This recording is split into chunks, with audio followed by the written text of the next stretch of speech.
ಮೊದಲನೇದು ಕಡೇಚೂರು ಬಾಡಿಯಲ್ಲಿ ನನ್ನ ಕ್ಷೇತ್ರದಲ್ಲಿ ಮೊದಲನೇ ಫೇಸ್ ಅಲ್ಲಿ 3200 ಎಕರೆ ತಗೊಂಡಿದ್ರು. ಕೈಗಾರಿಕಾ ಪ್ರದೇಶಗಳಿಗೆ ಅಲ್ಲಿ ಆ ಭಾಗದ ರೈತರಿಗೆ ನಿಮ್ಮ ಕೈಗಳಿಗೆ ಕೆಲಸ ಕೊಡ್ತೀವಿ, ಹೊಲ ಕೊಡ್ರಿ ಅಂತ ತಿಳ್ಕೊಂಡು ಭಾಗದ ಜನರಿಗೆ ಹೊಲ ತಗೊಂಡ್ರು.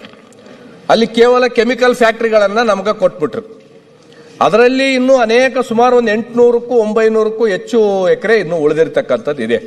ಅದು ಬಿಟ್ಟು ಎರಡನೇ ಫೇಸಿಗೆ ಮತ್ತೆ 3200 ಎಕರೆನ ಅಕ್ವೈರ್ ಮಾಡ್ಕೋಬೇಕಂತ ಸರ್ಕಾರ ಒಂದು ಗೆಜೆಟ್ ಹೊರಡಿಸಿತ್ತು.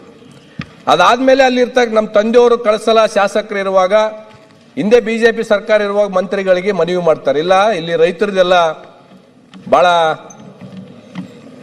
ಅಪೋಸ್ ಮಾಡ್ತಾ ಇದ್ದಾರೆ, ಬೇಡ ಅಂತ ತಿಳ್ಕೊಂಡು ಹೇಳ್ತಾರೆ. ಆಮೇಲೆ ಸರ್ಕಾರ ಬಂದ ಮೇಲೆ ಇವರು ಒಂದು ಕಮಿಟಿನ ಮಾಡಿ ಕಳಿಸ್ತಾರೆ.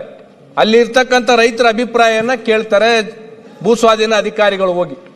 ಅವರು ಅಲ್ಲಿ ಹೇಳ್ತಾರೆ 90%ಗೂ ಹೆಚ್ಚು ಜನ ನಮ್ಗೆ ಯಾವುದೇ ತರದ್ದು ಬೇಡ, ಹಿಂದೆ ನೀವು ಕೊಟ್ಟಿರ್ತಕ್ಕಂಥ ಫ್ಯಾಕ್ಟ್ರಿಗಳನ್ನ ನಮ್ಗೆ ಯಾವ ತರದ್ದು ಎಂತವ್ರು ಅನುಕೂಲ ಆಗಿಲ್ಲ, ನಾವು ಎರಡನೇ ಫೇಸಿಗೆ ಕೊಡಂಗಿಲ್ಲ ಅಂತ ತಿಳ್ಕೊಂಡು ನಮ್ಮ ಭಾಗದ ಜನ ಅಲ್ಲಿ ಹೇಳ್ತಾರೆ.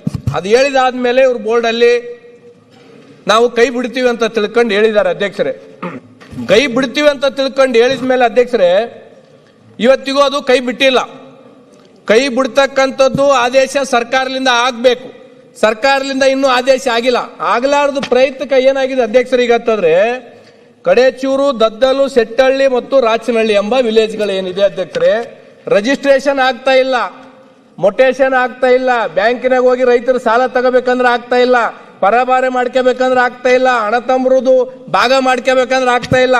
ಅಲ್ಲಿ ಇರ್ತಕ್ಕಂಥ ರೈತರು ಬಂದು ಪ್ರತಿದಿನ ನಮಗ್ ಬಂದು ಕೇಳ್ತಾ ಇದ್ದಾರೆ, ನಮ್ದು ಮೊಟೇಶನ್ ಇಲ್ಲ. ಒಂದೇ ನಿಮಿಷ ಅಧ್ಯಕ್ಷ, ಅದು ವಾಸ್ತವಾಂಶನ ಹೇಳ್ತಾ ಇದ್ದೆ.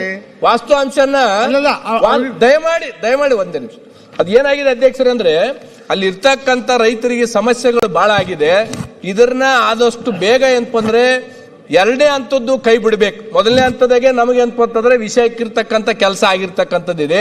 ಎರಡನೇ ಹಂತದ್ದು ಏನಂದ್ರೆ ಬೇಗ ಕೈ ಬಿಟ್ಟು ಅಲ್ಲಿ ರೈತರದ್ದು ಹೊಲಗಳದ ಏನ್ ತೊಂದರೆ ಅನುಭವಿಸ್ತಾ ಇದ್ದಾರೆ ರೈತರು, ಅದನ್ನ ಸರ್ಕಾರ ಬೇಗ ಏನಂದ್ರೆ ಪರಿಹಾರ ಮಾಡಬೇಕು, ಪರಿಹಾರ ಕಂಡು ಕೊಡಬೇಕು ಅಂತ ತಿಳ್ಕೊಂಡು ನಾನು ಸರ್ಕಾರಕ್ಕೆ ಏನಂದ್ರೆ ಆಗ್ರಹ ಪಡಿಸ್ತಾ ಇದ್ದೆ. ನಗರಾಭಿವೃದ್ಧಿ ಸಚಿವರು ಮತ್ತೊಮ್ಮೆ ಮನವಿ ಮಾಡೋದು, ಸ್ವಲ್ಪ ಸಚಿವರಿಗೆ ಒಂದು ಗಮನಕ್ಕೆ ತರಬೇಕು. ನಮ್ಮಲ್ಲಿ ಇಂಡಸ್ಟ್ರಿಯಲ್ ಫ್ಯಾಕ್ಟರಿ ಬಂದು ಕೆಮಿಕಲ್ ಫ್ಯಾಕ್ಟರಿಗಳು ಬಂದಿದೆ ಮತ್ತು ಆರೋಗ್ಯ ಇಲಾಖೆಯಿಂದ ಇಲ್ಲೊಂದು ವರದಿ ಬಂದಿದೆ, ಅಲ್ಲಿ ಒಂದು ಹಾಸ್ಪಿಟಲ್ ಮಾಡ್ಬೇಕಂತ ತಿಳ್ಕೊಂಡು ಅದು ಒಂದು ಸ್ವಲ್ಪ ಮಂತ್ರಿಗಳಿಗೆ ಮೊನ್ನೆ ಭೈರತಿ ಸುರೇಶ್ ಅವರು ತಿಳಿಸಬೇಕಂತ ಒಂದು ಮನವಿ ಮಾಡ್ತೀನಿ.